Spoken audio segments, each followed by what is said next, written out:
Just imagine, మీరే MS Dhoni, the captain cool. అతను 2 times మన ఇండియాకి వరల్డ్ కప్ తీసుకొని వచ్చారు, 2007 అండ్ 2011. అండ్ దీంతో పాటే ఛాంపియన్స్ ట్రోఫీ అనేసి 2013లో కూడా తీసుకొని వచ్చారు.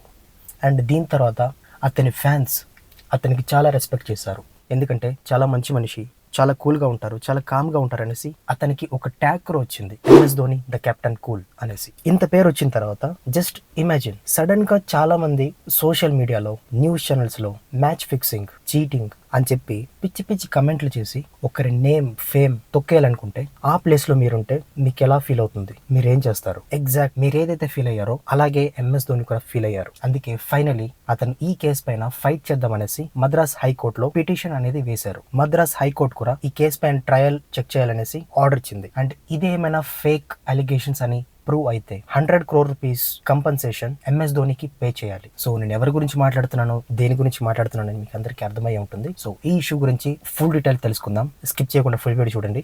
Let's get into the video.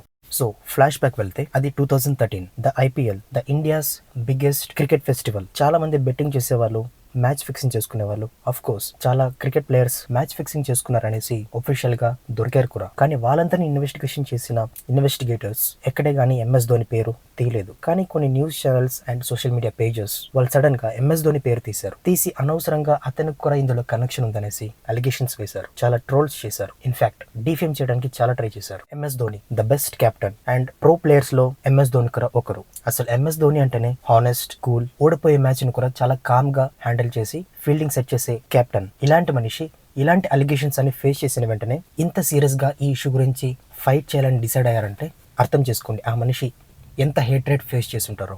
So MS Dhoni ఇప్పుడు కాదు, 2014లోనే దీనిపైన రియాక్ట్ అయ్యారు.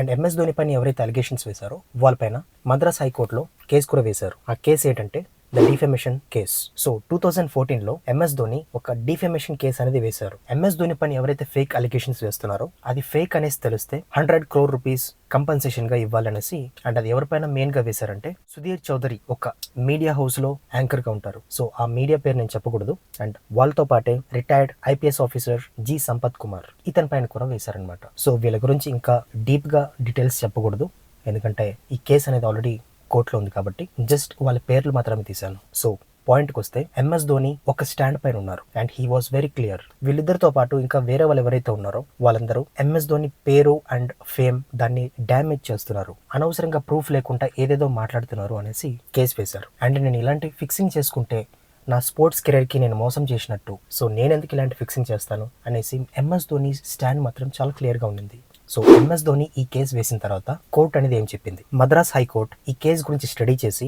ఈ కేసు పైన ట్రయల్ ఆర్డర్ వేసింది. చాలా సింపుల్ గా చెప్పాలంటే, ఒకవేళ ఎంఎస్ ధోని డబ్బులు అనేది క్యాష్ లో తీసుకున్నారా, చెక్ లో తీసుకున్నారా, లేదా ఏదైనా ఆన్లైన్ ట్రాన్సాక్షన్ లో తీసుకున్నారా అనేసి ఎవిడెన్స్ చూపియండి. దాంతో పాటే I witness, MS Dhoni and opposite వేరే ఆర్గనైజేషన్ ఎవరైతే ఉన్నారో వీళ్ళిద్దరి మధ్యలో జరుగుతున్న ఆ డీల్ కి సంబంధించి థర్డ్ పర్సన్ ఎవరైనా ఉంటే ఆ పర్సన్ ని కూడా ఐ విట్నెస్ గా తీసుకొని రండి. సో ఈ డీటెయిల్స్ అన్ని చెక్ చేసిన తర్వాత ఇది నిజమా అబద్ధమా అనేసి మేము డిసిజన్ తీసుకుంటాం. సింపుల్ గా చెప్పాలంటే కోర్టుకి ఫుల్ స్టోరీ కావాలి, ఈ కేసుకి సంబంధించిన డీటెయిల్స్ అన్ని తీసుకొని రండి, చెక్ చేసి ఇది నిజమా ఫేకా అనేసి చెప్తామని స్టేట్మెంట్ ఇచ్చారు. వై ఇట్ మ్యాటర్స్, అసలు ఎంఎస్ ధోని గానీ లేదా ఈ జర్నలిస్ట్ ఆర్ పోలీస్ ఆఫీసర్స్ వీళ్ళందరూ ఎందుకు ఇంత సీరియస్ తీసుకుంటున్నారు?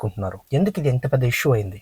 మీడియా అండ్ జర్నలిస్ట్ కి ఇంత ఫ్రీడమ్ ఎవరు ఇచ్చారు? అండ్ ఈ డిఫెమేషన్ అనే పదం ఎందుకు వచ్చింది? సింపుల్ గా చెప్పాలంటే మీడియా ఆర్ రిపోర్టర్స్ ఎవరైనా కానీ వాళ్ళ దగ్గర ప్రూఫ్ ఉంటే దాని గురించి మాట్లాడాలి. అప్పుడు తప్పకుండా ఎవరైతే ఉన్నారో వాళ్ళు కూడా యాక్సెప్ట్ చేస్తారు. అట్ ద సేమ్ టైం ధోనికి ఇది ఎందుకు ఇంపార్టెంట్ అంటే, ప్రతిసారి ఐపీఎల్ వచ్చిన వెంటనే లేదా ధోని స్క్రీన్ పైన కనిపించిన వెంటనే అతని గురించి ఫిక్సింగ్ అని, మోసం అని అరుస్తున్నారంట. సో దీని గురించి ఒక ఫుల్ స్టాప్ పెట్టాలనేసి ధోని కూడా ఒక స్ట్రాంగ్ స్టాండ్ తీసుకున్నారు. సో దీనిపైన కేసు వేసి నిజమేంటో అబద్ధమేంటో జనాలకు కూడా తెలియాలి అనేసి ఈ కేసు వేశారు. అండ్ 100 crores డిమాండ్ ఎందుకు చేశారు డిఫెమేషన్ గురించి అని మీరు అడగొచ్చు. ఎందుకంటే ఎంఎస్ ధోని ఈ కేసుని చాలా పర్సనల్ గా తీసుకున్నారు. అతను ఈ డిఫెమేషన్ కేసు వేసింది అతను ఏదో డబ్బుల గురించి ఫైట్ చేయట్లేదు, కానీ అతను ఫైట్ చేసేది అతని పేరు అండ్ మర్యాద గురించి. ఇన్ని సంవత్సరాలు కష్టపడింది జస్ట్ ఒక్క రోజులో ఒక్కసారిగా డిస్ట్రాయిడ్ అయిపోతే ఆ మనిషికి ఎలా ఉంటుంది? అతని కెరియర్ ని ఎంతో డిసిప్లిన్ గా, ఎంతో కూల్ గా, ఎంత ప్రెషర్ ఉన్నా చాలా కామ్ గా ఉండాలి, కెప్టెన్ గా ఉండి అతని టెన్షన్ పడిపోయి మిగతా ప్లేయర్స్ని వాళ్ళ ఫ్యాన్స్ని టెన్షన్లో పెట్టకూడదనేసి చాలా కామ్గా డీల్ చేసేవారు. ఇంతన్ని కష్టపడిన తర్వాత ఇష్టపడిన ఫ్యాన్సే అతనికి హేట్రెడ్ చూపిస్తే ఎలా ఉంటుంది? చెప్పాలంటే చాలా మంది ఫ్యాన్స్ అతను తెచ్చిన ట్రోఫీస్ గురించి అతనికి ఇష్టపడరు. అతని బ్యాక్ స్టోరీ, అతని డెడికేషన్ అండ్ చాలా ఇంపార్టెంట్ తన హానెస్టీ. చాలా హానెస్ట్ గా గేమ్ ఆడతారు అనేసి అతనికి ఎంతమంది ఫ్యాన్స్. కాబట్టే ఎంఎస్ ధోని దీనిపైన కేసు వేసి ఫైట్ చేయాలనేసి డిసైడ్ అయ్యారు. కంక్లూషన్. సో రీసెంట్ గా ఈ స్టోరీ గురించి నేను చదివినప్పుడు ఎంఎస్ ధోనికి సంబంధించిన advocate full details and story ఏదైతే ఉందో అది టేబుల్ పైన పెట్టారు. అండ్ ఎంఎస్ ధోనికి అపోజిట్ గా ఉన్న ఐపీఎస్ పోలీస్ ఆఫీసర్ కానీ లేదంటే మీడియా హౌస్ సంబంధించిన రిపోర్టర్స్ కానీ వాళ్ళకి సంబంధించిన అడ్వకేట్స్ ఎవరైతే ఉన్నారో వాళ్ళ దగ్గర ఉన్న ప్రూఫ్స్ అండ్ ఎవిడెన్స్ కూడా వాళ్ళు సబ్మిట్ చేశారు. సో ఇంకా కొన్ని రోజుల్లో ఇది ఫేక్ అలిగేషనా లేదా నిజం అనేది తెలుస్తుంది.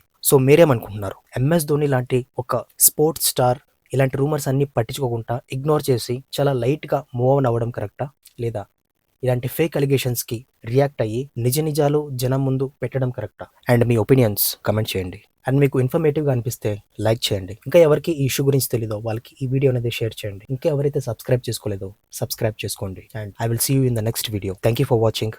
Bye bye.